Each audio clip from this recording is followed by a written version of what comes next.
예, 여러분 안녕하세요. 자, 오늘 제가 소개해드릴 책은 부의 인문학이라는 책입니다. 부의 인문학. 이 책의 이제 그 앞부분에는 이렇게 나와요. 슈퍼리치의 서재에서 찾아낸 부자의 길이라는 내용을 나왔고요. 이 저자는 브라운스톤 우석이라는 분이 지으셨습니다. 이 책을 이제 보면 이 저자는 이제 특히 이제 경영학과를 졸업을 하셨고요. 대학원에서 또 재무관리를 전공하신 분입니다. 그래서 그 여러 가지 이제 관련된 일들을 많이 하셨어요. 부동산과 관련된 일들을 많이 하셨습니다. 뭐 그런 이제 저자가 쓴 글인데, 이 책에는 이제 정말 부동산이라든가 투자와 관련된 여러 가지 내용들이 많이 잘 나오고 있습니다. 특히 이제 이 책의 22쪽에 보면 이런 말 나오거든요. 거인의 어깨에 서면 비로소 보이게 되는 것이 뭐냐, 이렇게 나와요. 그래서 거인의 어깨 위에 서면 돈의 길이 보인다라고 나오는데, 결국 이 거인이 뭔지를 저도 이제 궁금해서 쭉 읽어봤는데, 바로 그것은 뭐냐면 책입니다. 책. 자, 이 책의 23페이지에 보시면 이런 말 나오거든요. 당장 올 하반기 부동산 전망이 어떨지, 어떤 종목에 투자해야 할지, 돈이 될지도 물론 중요하다. 하지만 돈의 흐름을 꿰뚫어보는 통찰력이 없다면 성공은 우연일 뿐 절대 반복되지 않는다.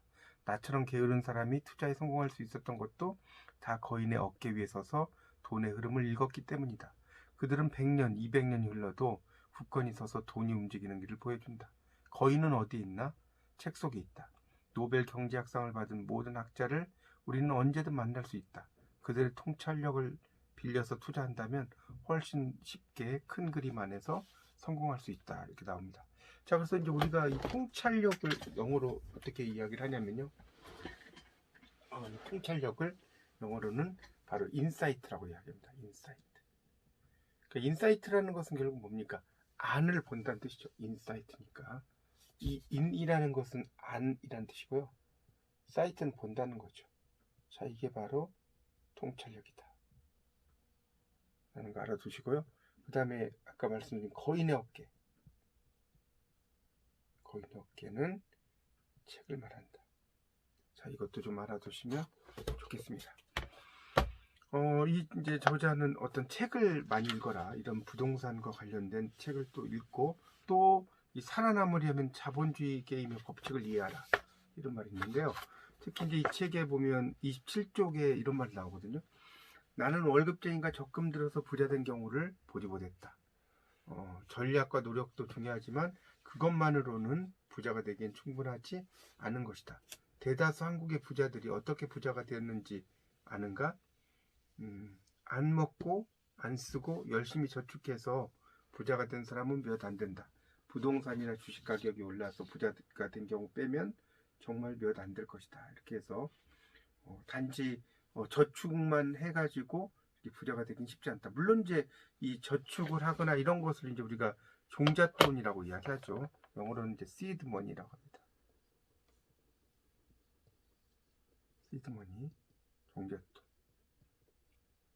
당연히 투자를 하려면 기본적인 어떤 seed money, 이 종잣돈이 있어야 되겠죠. 종잣돈이 없이 투자를 하거나 이렇게 할 수는 없기 때문에요.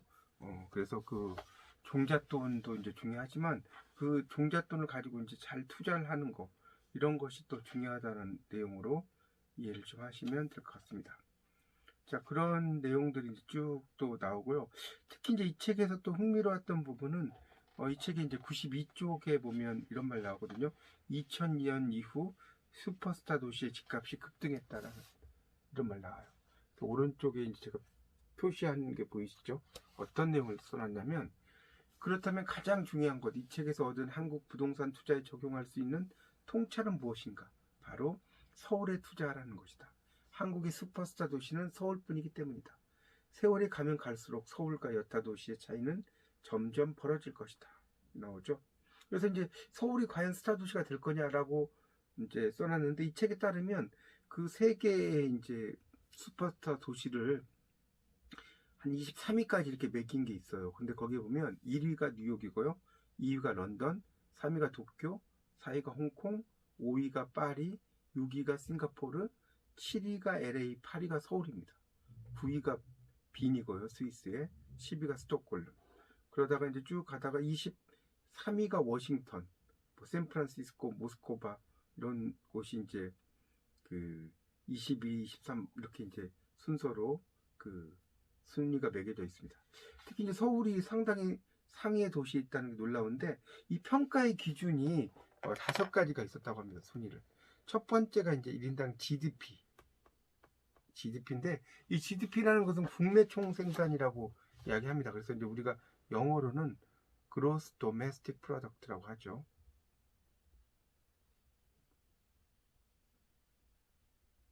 이제 국내 총생산이라고 이야기합니다. 이 그로스라는 게 이제 뚱뚱하다는 뜻도 있고요. 이 경제학에서는 총이라는 뜻이에요. 총. 전체 총. 도메스틱. 국내의.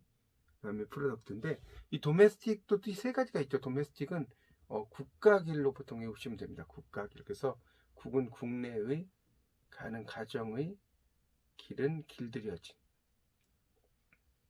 그래서 국내죠. 그래서 국내 총생산. 그러니까 우리나라에서 벌어들여지는 수입, 외국인이 벌든 누가 벌든 간에 이 우리나라 남한 쪽이죠. 에서 벌어들여지는 수익 전체를 국내 총생산이라고 이야기를 한다라고 이해하시면 됩니다. GNP라는 것은 이제 그 국민 총생산이라고 해서 외국에서 우리나라 사람들이 벌어들이는 수익 이런 것도 다 포함을 하는 거죠. 그래서 이제 그로스 내셔널 프로덕트라고 이야기합니다. 그래서 1인당 GDP, 금융 능력, 글로벌 경쟁력, 비즈니스 활성도, 삶의 질 기준 이렇게 이제 5가지로 하는데 우리나라가 상당히 높은 위치에 있다라고 볼 수가 있습니다. 그리고 이제 인류는 도시를 통해서 정보를 교환하고 새로운 기술을 만들었다 이렇게 나옵니다. 도시의 승리라는 거죠. 자, 예를 들면 아테네가 있었기에 플라톤과 소크라테스의 철학이 발전했죠. 그리스의 아테네. 또 이탈리아의 피렌체가 있었기에 르네상스, 그 유명한 이제 그런 르네상스 시대에 대표하는 그런 인물들이 전부 다 뭐 레오나르도 다빈치라든가 이런 분들이 전부 다 그 피렌체라고 하는 곳에 있었습니다. 또 영국의 버밍햄이 있어서 산업혁명이 가능했고요. 그래서 이렇게 상당히 도시라는 곳이 중요하다는 겁니다. 그렇게 이제 볼 수가 있어요. 특히 이제 우리나라에서는 서울이 상당히 중요하죠. 서울은 수십 년 동안 인재가 올려와서 번영했고 또 이제 농촌 사람들도 상경해서 세계 경제가 되었고 한국과 세계를 이어주는 연결고리 역할도 했고 또 아시아와 유럽, 미국을 연결하는 관문이기도 합니다. 그래서 이 서울이 한국의 혁신 집합소다라고 이야기를 또 하고 있습니다. 이 도시라고 하는 곳이 이제 모든 그 여러 가지 내용들이 그 속에 들어가 있다라고 볼 수가 있겠습니다. 그런 내용이 된다라고 볼 수가 있어요. 그리고 이제 이 책에서 또 보면 111쪽에 보면 그 사업가와 월급쟁이보다 땅 주인이 더 부자가 된다라는 또 이야기가 나옵니다. 그러니까 결국은 땅을 가지고 있는 자가 더 중요하다. 그래서 땅 주인과 관련된 이야기가 쭉 나오고 있습니다. 그런 내용도 알 수가 있습니다. 그 다음에 이제 주식도 투자와 관련된 이야기도 설명을 하고 있어요. 어떻게 해서 주식을 좀 투자를 할 거냐 이런 내용도 나오는데 이 책에 보면 이제 주식 투자와 관련돼서 이 케인스가 알려주는 투자 포인트라고 나오는데요. 그 153쪽에 보면 나옵니다. 소수의 투자자 편에 서라. 그런 이야기가 나옵니다.